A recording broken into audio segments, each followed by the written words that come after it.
Hello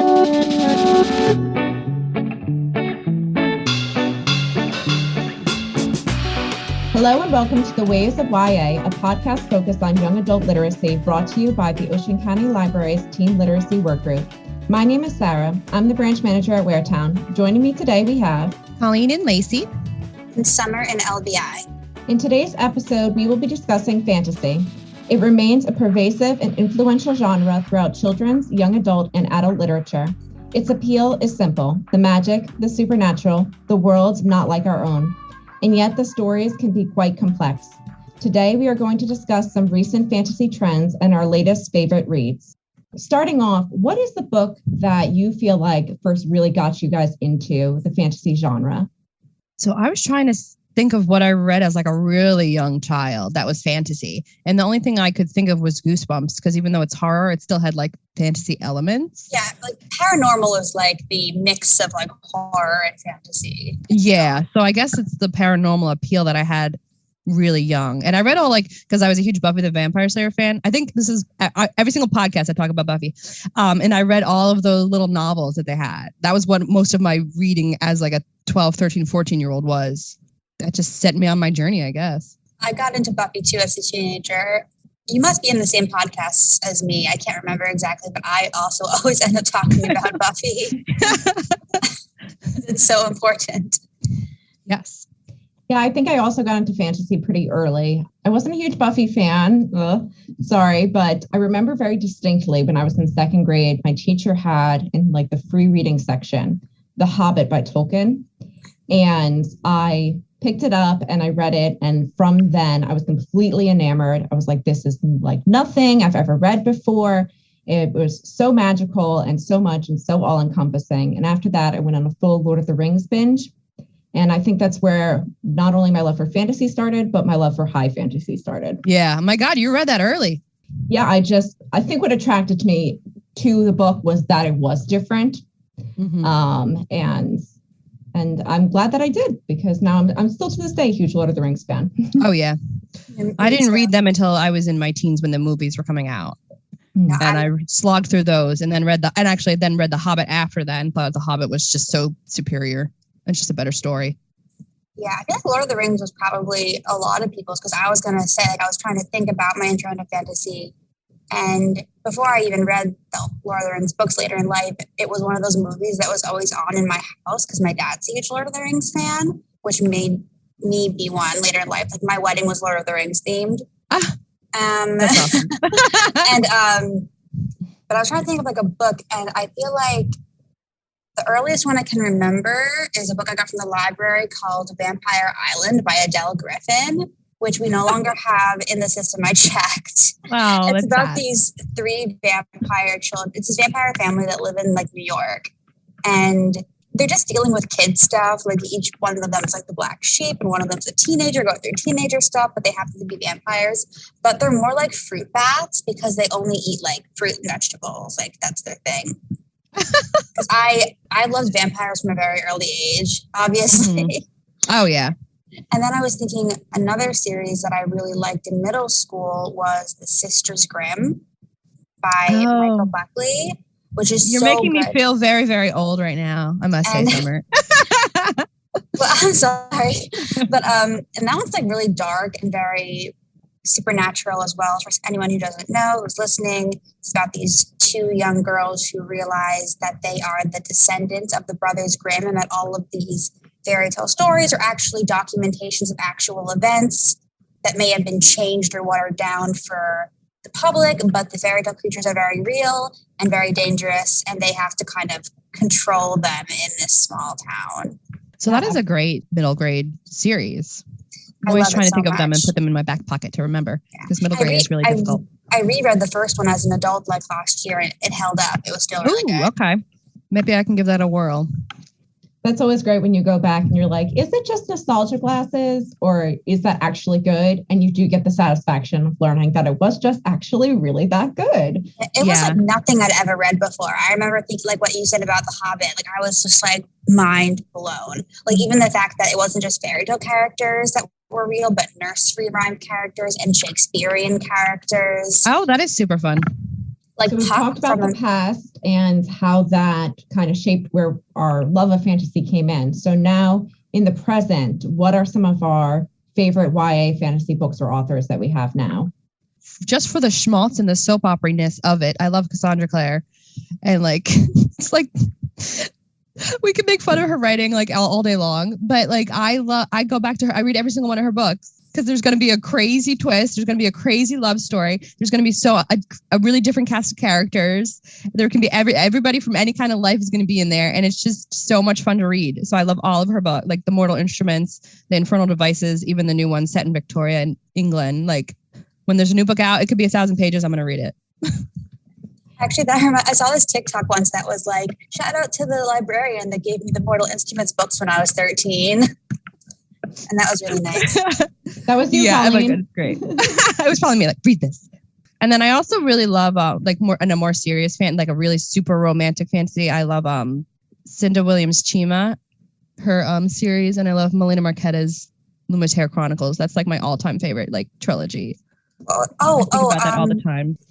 Are you talking about the Winter's Promise? The first one's called Finnegan of the Rock.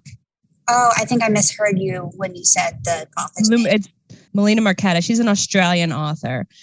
And she writes some fantasy, but she also writes contemporary fiction. It's heart-wrenching. If you want like a fantasy that you're going to cry over, Melina Marchetta's for you. It's just so wonderful. I guess I can write that down. I feel like people, every book I read winds up making me cry. Always. It doesn't need to try hard. I'm a big crybaby when it comes to reading. Of me, I'd say that my favorite, especially my recent favorites, I've been really, really loving everything that Leigh Bardugo came out with. And of course, that Six of Crows, Shadow and Bone was turned into the Netflix series, the Grishaverse. And the Netflix show, I honestly thought was so much fun. I know that like they really took leeway with the books and everything and changing things as they always do. But I think I've learned to separate the two. Yes, it can be very difficult. We should actually do a podcast on like adaptations of YA books that we've hated and loved. But like I like that what they did with because they kept true to the characters there and they just gave them a new story. And I think that's what did really well with the TV show. I think that's a really good point. And because when you read a book, what you fall in love with is the world and the characters generally. And you can take some leeway really with the plot as long as the characters remain true to themselves, because I think you see people getting upset over adaptations when it is the characters that are being changed or they're making decisions that the characters usually wouldn't make. Yeah, I agree. One of my all-time favorite YA authors is actually one that I don't hear a lot of people talk about, which I find strange because I would associate her style with people who like Leigh Bardugo or Sarah J. Maas would like her books, but I don't really hear her talk about them. Her name, Laini Taylor. Love her. Well, I've read every single thing she's ever written. Yes. Amazing. Okay, well then I stand corrected. But I think I do agree though. I don't think she's as well known as the others. So her first series came out, I feel like before it was the Daughter of Smoke and Bone series. And what I say is that the title trend of the blank of blank and blank, she was one of the first people to do that. Yeah, I think it really did kind of start back then. And that's pretty old, that book. Yeah, that was like early 2000s. That trilogy is amazing. And then her duology, Strange the Dreamer, is also amazing. And it made me, I love it. I love a duology as well. And then she has another series called The Fairies of Dreamdark. I've only read the first one, but the second one I think is out of print because you can't find it anywhere, even on Amazon. Like you can't. Oh my get it. gosh, that's so sad. But the book doesn't end on a cliffhanger or anything. It can be read as a standalone. And she's working on a secret book. And I'm on her Instagram, and she's working on a secret book. I don't know what it is, and oh my god, so excited! Yeah, it's so funny. When Strange the Dreamer came out, it was like this monster of a book. It was so good. And I listened to a lot of my books in the past 5 years. I'm like an audiobook listener anymore, and I'm listening to it. I'm like, what is happening? Because it's such a strange world. Like there's nothing that I could recognize as from our world. It was crazy, but it was so interesting. They had me because he was working in a library. So I'm like, okay. Yeah, any book with a library, any book with a librarian character, I'm here for it. Yeah, so but that, oh my God, that is, and I really appreciated that it was a duology because the books were really thick. So I'm like, I don't know if I could have done a third one. And I just feel like, again, like her writing and her worlds and the magic she creates is like nothing I've ever read before. It's like so unique. Yeah. But my other favorite, this is like a couple of the authors that like I will read anything they put out, is Holly Black. Yes. Obviously loved Spiderwick Chronicles when I was a kid, and then her her Folk of the Air series, The Cruel Prince, was amazing. So romantic. Yeah. Romantic in an interesting way. Yeah. And I have a couple other of her books I want to read. Like she also has a vampire book, The Coldest Girl in Coldstown. That's very good. It's really weird. I remember listening to that as I was walking around, like when I lived in Edison. I had a very distinct memory of it was just so creepy and cool and awesome. That's a great vampire book. Will read any vampire books. I have in my personal library at home, I have one bookshelf that's just dedicated to vampire books. Oh, that would be fun to organize my shelf by like fantasy genre or like supernatural or like monster genre. Yeah, it depends on like if you have a lot of one thing. Yeah. And I have a lot of vampire books. Yeah. So Summer, I'm definitely getting the vibe that you're into the paranormal type vampire fantasy. And I think, as I mentioned before, I prefer like the high fantasy, although I will sometimes stray outside of that. And how about you, Colleen? I will read everything and anything that is fantasy. But I do particularly really love high fantasy as well. But I find I'm reading more adult high fantasy than YA. Even though there's a lot, but sometimes it's like the adult is just, and I love YA so much, but occasionally there'll be like an adult book. I'm like, this is just superior to anything I've ever read that was YA. I do like high fantasy. I do think I probably read more or lean more towards like urban fantasy, or I like when it's like our world, but a little different. Mm-hmm.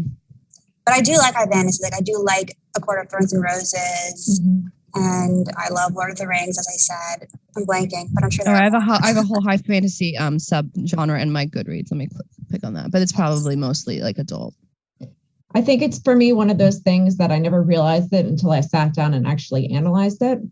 I do read the occasional urban fantasy, but when I look at my Goodreads, like you said before, it's just, and I look at the fantasy genre, it's a massive amount of high fantasy and then like a smattering of urban fantasy. As Summer was saying, like when it like takes place in our world, more so in, I think like the opposite of you, Colleen, more so in adult, I'm into an urban fantasy. Okay. But in YA, I'm like, give me the high fantasy. Like, let's go all out. I want fairies. Well, that's what I like about Cassandra Clare's, all of her books, because they're like in Hyde Park fighting demons, but there's normal people walking around like, what's going on? So like, I think it's kind of fun to see, like they have to try to hide their whole universe. Yeah. And it's kind of fun that way. Like, we can't get caught doing magic. Holly Black too. I like her. There's her The Folk of the Air, and then there's also her modern fairy tale series and her standalone The Darkest Part of the Forest, which are all in the same universe. Yeah. And I like how she interprets fairy as its own world. Kind of like they were here for a long time. They have existed in the world forever, but they've had to adapt because of how humans have taken over the world. And they still have their own sets of rules and courts and intrigue, but it's evolved because of how humanity's evolved. Mm-hmm.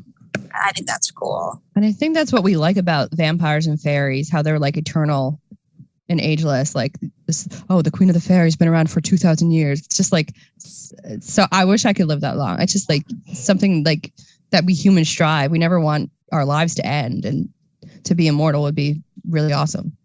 I think absolutely there's like this appeal, especially because you learn about these things as very, very young children. So it's interesting to see these ideas kind of grow and also be used in different ways, because as young children, you're introduced to fairies, say, for example, as like Tinkerbell, and vampires as like, Dracula or something like that. And as you grow these ideas, you start to wonder if these ideas are more complex. And as they become more complex, there's like this element of more intrigue, and that makes it so much more interesting in the YA and in the adult genre. And on that note, also about fairies, I heard somebody brought this up before, and I don't know who. We do kind of need to figure out how to spell it collectively as a genre. Yeah. And do we say fairies, or do we say fairy, or the fae, or like there's so many words. I think there's room for interpretation. I don't agree with FAIRY. very much because it sounds too much like our Western interpretation of fairies. But I like any other spelling. Yeah. Just not that one. I think I agree. And it's like, that's like how we thought of Tinkerbell as that fairy. Like this little thing, but they're really not. And I think it's that the beings are fairies, but the world they inhabit is fairy. Yeah. We can have a whole podcast on fairy books. Yeah. Well, that's another kind of genre is the twisted fairy tales or so many. Yeah, exactly. Like, for example, I read recently Gilded by Marissa Meyer. Ooh, yeah. Yeah, and that's the twisted Another fairy love Marissa Meyer. Which you caught me halfway through it. I was like, stop, I need to spoil it for myself. I Googled the story of Rumpelstiltskin.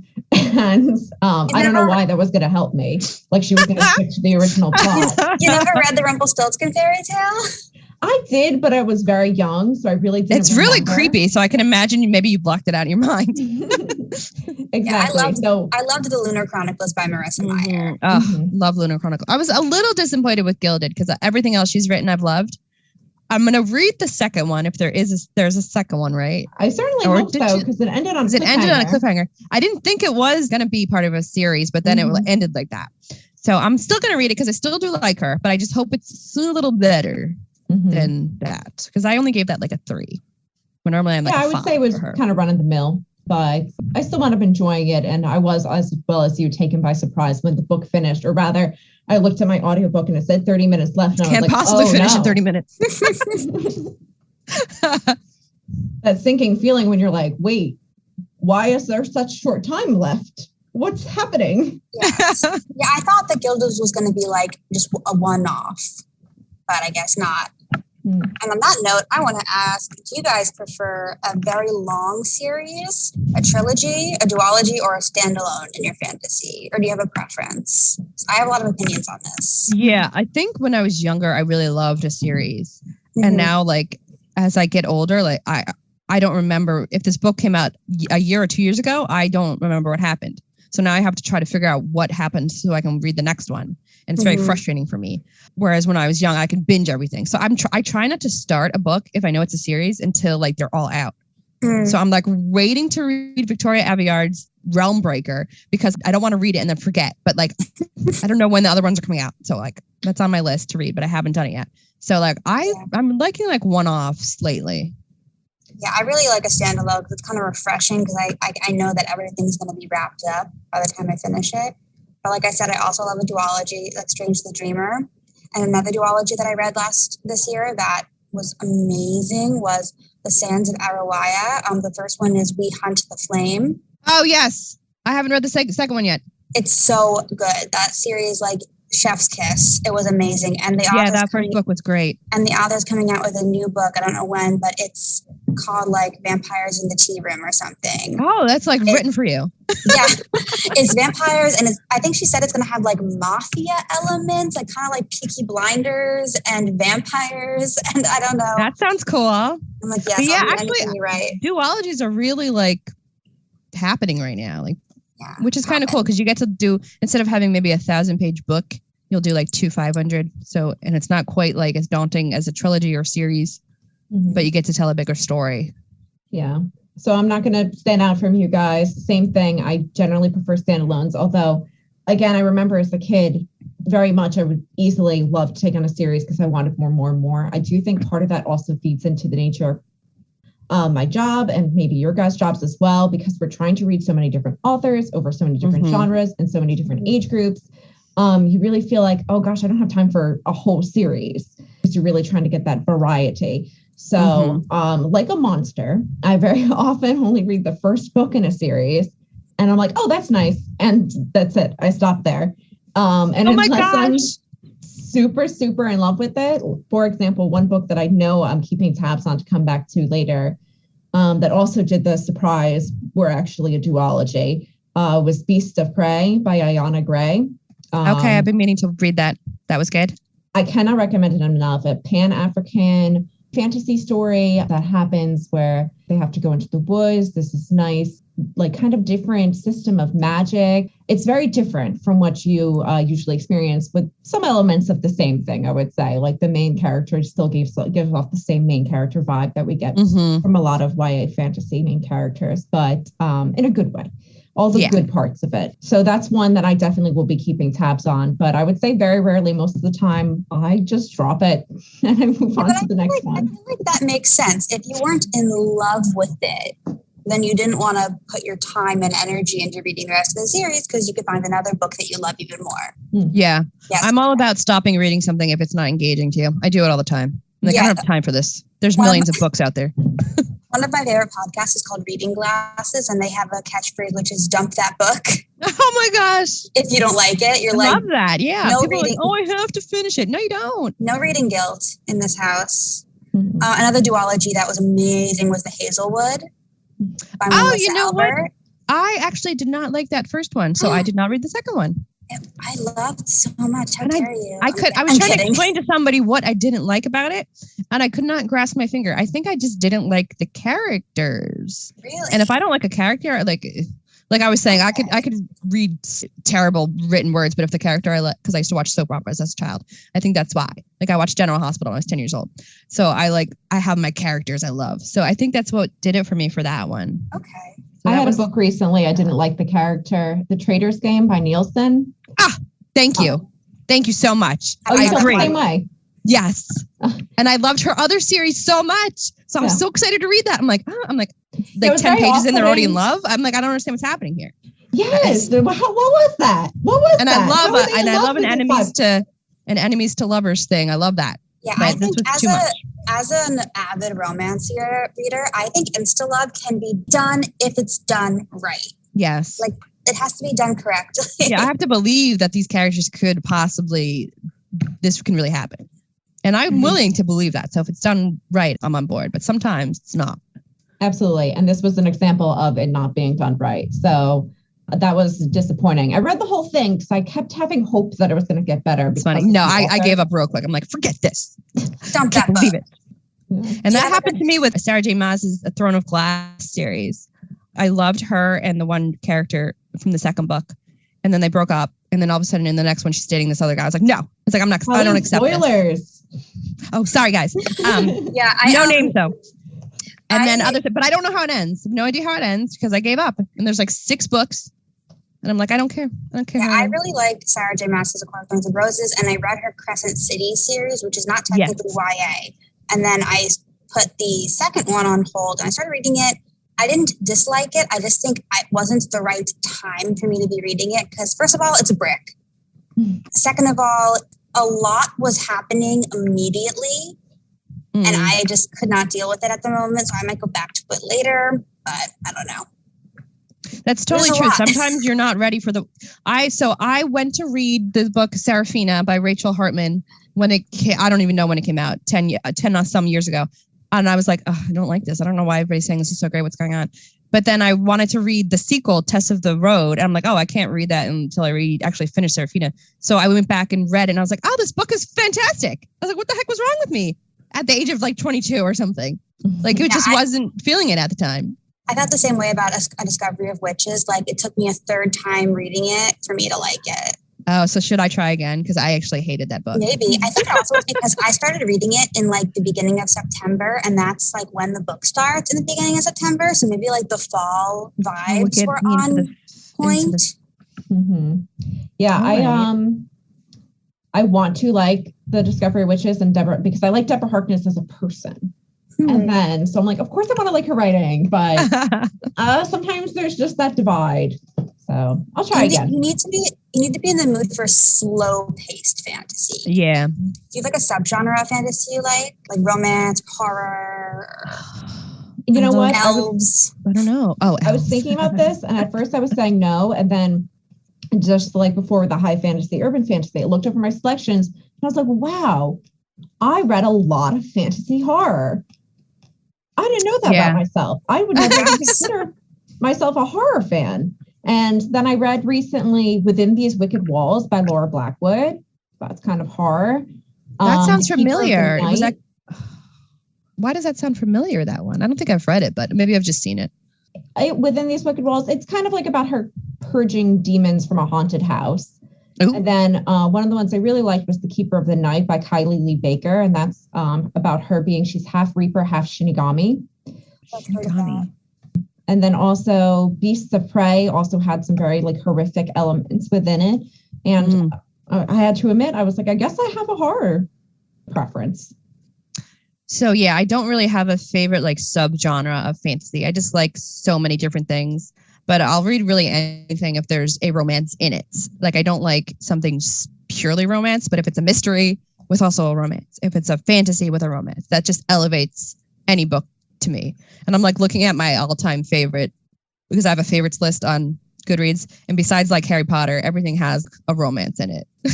Yeah, I don't mind if it's the romance's main and the fantasies around it. I can do either.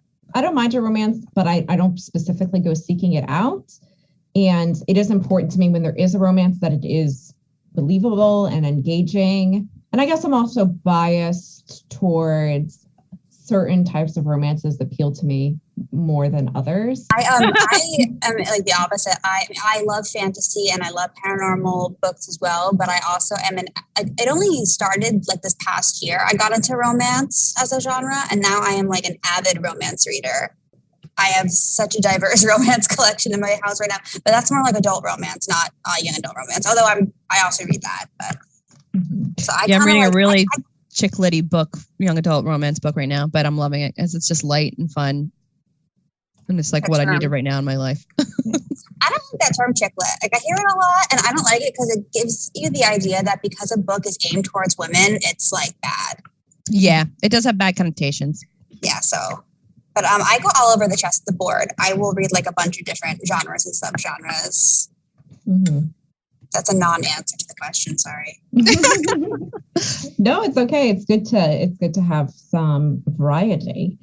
And you were talking about how you really like adult romance. And I think I was mentioning how I like some things in adult and other things in YA, etc. So when we're moving from YA to adult fantasy, there is some differences and there are some similarities. What are some books that you think blur that line? I have so many for this. Okay. I think for one thing, Erin Morgenstern's two books, The Night Circus and The Starless Sea. Yes. It's all about the vibes for me. The vibes it's reminiscent of YA, but it's like a step above. And they're usually longer, but they are definitely accessible if you want to get into adults, but you're not ready for anything too crazy yet. Also, Seanan McGuire's books as well. The Wayward Children series, which I think could be YA, especially because most of the characters are teenagers. And those are very short too. So if you don't want a honker of a book, those are great. And those are about children that have all fallen through portals into other worlds, like Alice in Wonderland, and they're trying to reacclimate into society. Also, her book, Middle Game, is pretty good. That's like sci-fi fantasy where there's like alchemy and magic and it's an adventure. Anything by Seanan McGuire or Erin Morgenstern, definitely. I was very confused that Every Heart a Doorway was not a YA book. I thought for sure it would be. And when I was reading it, and then I saw that the tag on it that I was adult, I was a little surprised, but it was very pleasant. I liked it a lot. I felt the same way about, there's this book by Catherine Valente called The Girl Who Circumnavigated Fairyland in a Ship of Her Own Making. And I thought that would be J. I thought that would be like a middle reader, but it's in YA. So it's just interesting how they decide these things. Yeah. Well, for me, Naomi Novik is my favorite like adult fantasy. And some of hers are like, some of them are a little boring. Like her whole series with dragons. I read His Majesty's Dragon, something like that. Felt adult to me. But she has these other ones that feel very youthful. Like this book, it's called Uprooted. It's like almost like a fairy tale, and like Spinning Silver. And even like I read one of my favorite books of the year was The Priory of the Orange Tree, I think it was called. Super long, super long, but fantastic. The best book I read that year. And I like, I guess I felt that I understood why it's an adult, but I think that it could be read by people who enjoy young adult, or at least like a transitioning into adult. I think that's one of those books that I picked up at the wrong spot in my life because I picked it up for like a summer read and I definitely needed something lighter. And then I felt like a bad gay because I couldn't finish it. And I feel like it's my obligation to finish it. I think you should read it just because it was fantastic and it had a really wonderul love story. Okay. Yeah. No, I think I really need to try it again because I did. It is very daunting because it's so big. They didn't have an audiobook version of it. So I actually read that book. So I was very proud of myself because so I had it on audiobook and I gave it to my coworker to read. I was like, I love this book. She's like, I can't read that. It's too big. Yeah, I feel like it's an ebook. We always think that about big books, but then some of my absolute favorite books have been huge, like The Starless Sea, Ninth House by Leigh Bardugo. Yeah. Oh, that's another one that could be YA, I feel. Strange the Dreamer. Like, they're all huge, especially in like when they came out in hardback, they're huge. But I read those so fast because they were so dang good. And there was like in The Priory of the Orange Tree, there's always something happening and you are invested in every single character. And it's like, oh, so good. I actually am a little sad that's not a series. That is a standalone. But another good transition adult fantasy that I recently read was For the Wolf by Hannah Wotton, which kind of, it's like simultaneously a reimagining of Red Riding Hood and a reimagining of Beauty and the Beast, but the story and the world are very much their own. It's more like hints at the fairy tales, and that's definitely high fantasy, and it was really good. Another one that I would recommend would be V.A. Schwab's Darker Shade of Magic series. Yes. Because I felt like that had all the elements. It was like upbeat and fast paced and definitely had the intrigue, the mystique, the vibe to be a YA book. And then her other books I really, really love, but I don't think those are good transition books. This one definitely is the right one's series a little bit light. Yeah, a little lighter, even though there's crazy things going on. But that was a great series. And she has a new one out. I can't wait to read that one. I have no idea what it's about. I just saw it, the title. I just saw the cover. I didn't read anything about it yet. But I'm like, oh, I have to read that. Just because it was by her. New? How new? It's in my new books section. So it's got to be within 3 months. Oh, okay. Because The Invisible Life of Addie LaRue is like the newest I knew of, but I haven't read yet. Sarah, would that be a good transition book? No. So that's what I was talking about. Her Darker Shade of Magic series. Yes, absolutely. Addie LaRue. Again, like it's not about the content itself; it's the feel. The feel of it to me is middle-aged. I use the word vibe way too much, but it really is all about the vibes. True, like the mood, like how it like the ambiance. Mm-hmm. Yeah, exactly. So the mood of it is very, very adult, depressingly adult. So, oh no, it was a great book. It was really good. Love it. Oh, it's called Gallant, the new V.E. Schwab book. Oh, yeah, that's another one that I thought was going to be, I thought they were, because I had the galley of that, and I mean, it's out now, but I have an ARC copy, and I thought they were going to put that in middle reader, but I guess it's YA. Just goes to show you. Yeah, that's why we're not publishers, I guess. We're just trying to be librarians. V.E. Schwab, Naomi Novik, Shannon McGuire, Erin Morgenstern. So have you noticed we've really been talking about women fantasy writers in YA? We haven't thrown out a lot of like male names. Yeah, absolutely. A lot of women fantasy writers, a lot of women fantasy main characters.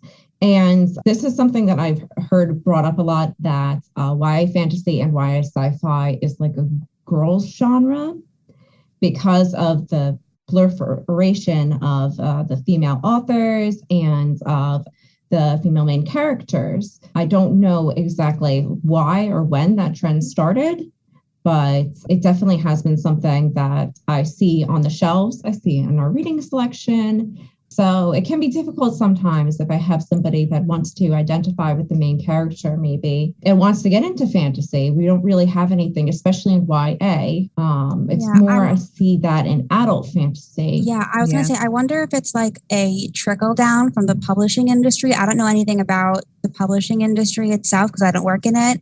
But I wonder if it's like easier in some way for men to get published in adult fantasy sci-fi or harder for women to, and therefore easier to access YA fantasy sci-fi in some manner. I don't know why, but maybe that's like a trickle down effect. Or it's like an overcorrection. Like we didn't have as many women writers in the past and women characters. So like, oh, we need more of that. But like, we don't want more of one thing. We want a variety, and we want to hear. Just because I want to hear this one voice doesn't mean I don't also want to hear a man's voice. Yeah. But I was just looking at my list. So for things I read in my early 20s, there were a lot more men names there. Like Joseph Delaney has the great Rangers. Is it Rangers? No, that's John Flanagan does Ranger's Apprentice. Joseph Delaney does like Spook's Apprentice. So those are like really awesome series for boys. But that was, again, that's like 15 years ago. And like I see Herbie Brennan in there, and like I don't see those big names currently. Yeah, one of my favorite authors is Neil Gaiman, but I wasn't sure if his books would be a good transition book because a lot of them do have very intense subject matter that does give a more adult vibe. Although he does have several middle grade books, like The Graveyard Book and Coraline. Stardust might give more of a YA vibe, but he's one of my favorite authors of all time. I was gonna say Stardust or maybe Neverwhere too. Yeah, Neverwhere, or even what about a Nancy Boys? Nancy Boys maybe. Yeah, absolutely. Or his Sandman comics as well, I think are very accessible. Yeah, as we talked about, I can think a lot of main male characters and authors in fantasy that are shelved in the adult section, but not so much in the YA section. So that's definitely something to, I guess, be aware of. But a good transitional male author is Brandon Sanderson. I love his YA books. He does science fiction and fantasy, and then his high fantasy series. Right now, I'm in the middle of The Way of Kings, and it's just some of the best fantasy I've read since I've read like Game of Thrones like 15 years ago. And it's like phenomenal. Obviously, and it's what's going to possibly make me finish The Wheel of Time, which I have not. Yeah, I noticed we've been ordering more copies of The Wheel of Time since the show came out, which is exciting. Yeah. I've been watching it a little bit. I like the look of it. It looks really good, but it's only okay. Mm-hmm.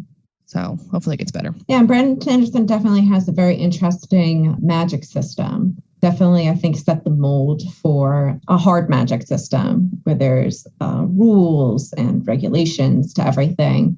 While I think a lot more of the time what you see in YA is more of a soft magic system where it's kind of you're making it up as you go along. That's really interesting.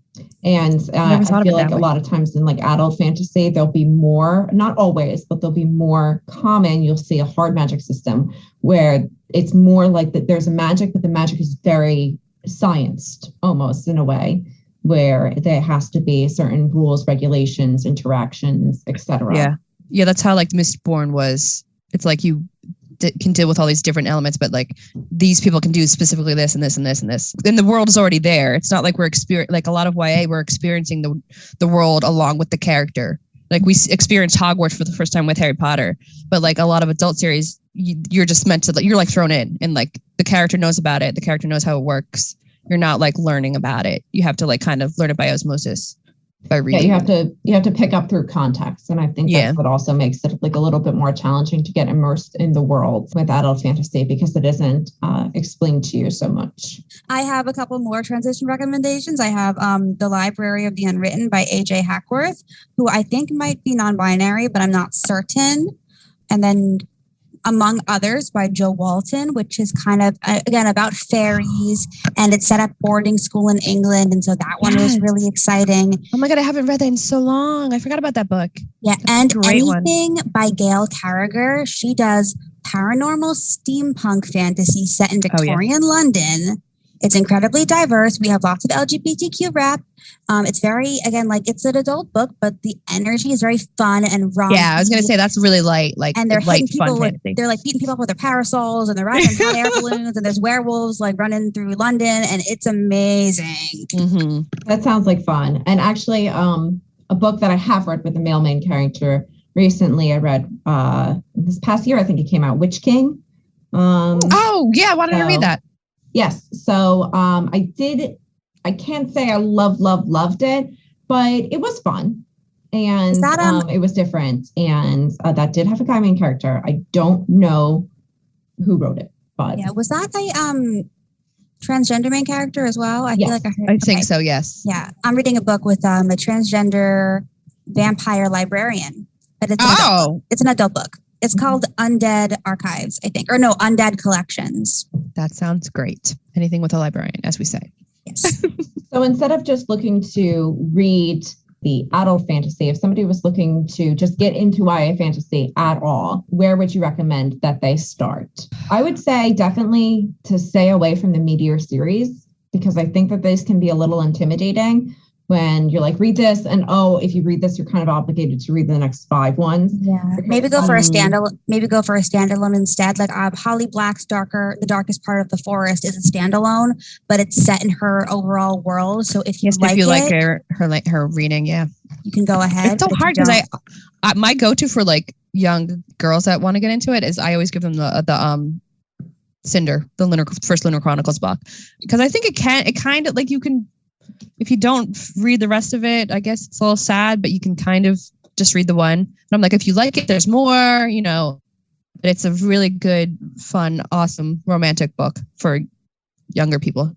A standalone I really liked recently was, not super recently, but The Gilded Ones by Namina Forna. I like that because it read very fast-paced and almost felt like, as I was reading it, that I was like watching a movie. So I think that was something that was pretty easy to get into, and there wasn't too many complicated concepts in it as regarding magic. A book I literally just finished was Alazzo by Darcy Little Badger, and that is a paranormal fantasy mystery. It's about this girl who she's indigenous. She's Apache, I believe. And her family has this power to connect with the dead, mostly through just spirits of animals because ghost spirits are too dangerous. And her cousin passes away, but she thinks it's under mysterious circumstances. And so she's trying to solve his murder with her friends in this town.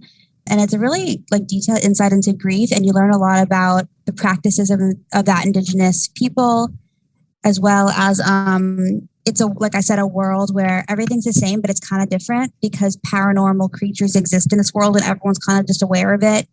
Mm-hmm. But it's chill. And that was really good. And a standalone, as far as I would know. So I was going to say, like, I think it really depends on your collection. If we're talking about like as librarians, what do we recommend to people? Like, I have to know what I have here. And often I have like, I have the second book in the series, or like, but I can request it, like, so it's really hard. So that's why I think my go-to is usually Cinder, because it's always there. Mm-hmm. Or like the Ranger's Apprentice I was like here, or like just something that I always have in my branch. It's something that is good too. So, and also you have to take the person's considerations and what they're into in mind. Twilight's coming back into popularity. Yeah, I love. Keeps coming around again. Yeah, I mean, cheesy love story with vampires. I loved it when I first read it. I can't lie. Like, I kind of think of Twilight as almost a cult classic now, especially with the amount of like memes about it and the fact that most people who read it when they were middle school and high school are now adults. So they kind of look at it with nostalgia glasses. Mm-hmm. And I think all the movies are on Hulu now. I just saw.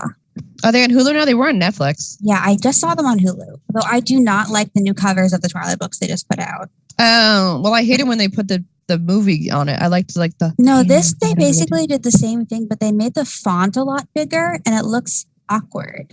Oh, that's weird. I don't know why they did that.